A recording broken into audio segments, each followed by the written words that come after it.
നമസ്കാരം, ജാഗ്രത ന്യൂസിലേക്ക് സ്വാഗതം.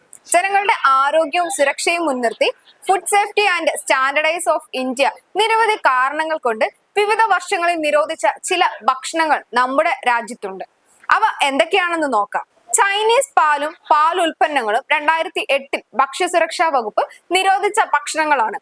ചൈനീസ് പാലും ഇതുപയോഗിച്ചുള്ള പാൽ ഉൽപ്പന്നങ്ങളും അമിത അളവിലുള്ള മെലാനിൻ, ശരീരത്തിന് ഹാനികരമാകുന്ന കെമിക്കലുകൾ എന്നിവ ചേർത്താണ് ഇവ നിർമ്മിക്കുന്നതെന്ന് പരിശോധനയിൽ കണ്ടെത്തിയതിനെ തുടർന്നാണ് ഇവ നിരോധിച്ചിരിക്കുന്നത്. പഴങ്ങൾ പഴുപ്പിക്കാൻ ഉപയോഗിക്കുന്ന രാസവസ്തുക്കൾ, പഴങ്ങൾ കൃത്രിമമായി പഴുപ്പിക്കാൻ ഉപയോഗിക്കുന്ന കാൽസ്യം കാർബൈഡ്, എഥിലിൻ ഗ്യാസ് തുടങ്ങിയ രാസവസ്തുക്കളും ഇന്ത്യയിൽ നിരോധിച്ചിരിക്കുന്നു.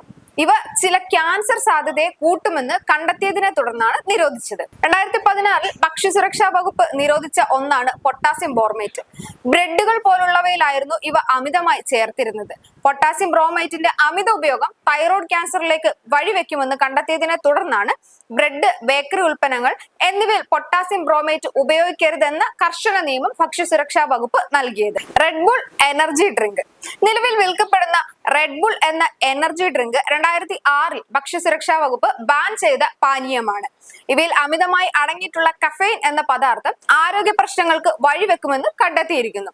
രക്തസമ്മർദ്ദം ഉയരുന്നതിലും നിർജ്ജലീകരണത്തിനും ഹൃദയമിടിപ്പ് വർദ്ധിപ്പിക്കുന്നതിനും ഈ പാനീയം കാരണമാകുന്നു എന്നതായിരുന്നു കണ്ടെത്തൽ. ഹൃദ്രോഗം ഉൾപ്പെടെയുള്ള ആരോഗ്യ പ്രശ്നങ്ങൾ സൃഷ്ടിക്കുന്ന ഉയർന്ന എറിസിക് ആസിഡിന്റെ അംശം കാരണം 2003 FSSAI സസ്ഫറസ് ഓയിൽ നിരോധിച്ചിരിക്കുന്നു. ചൈനീസ് വെളുത്തുള്ളി.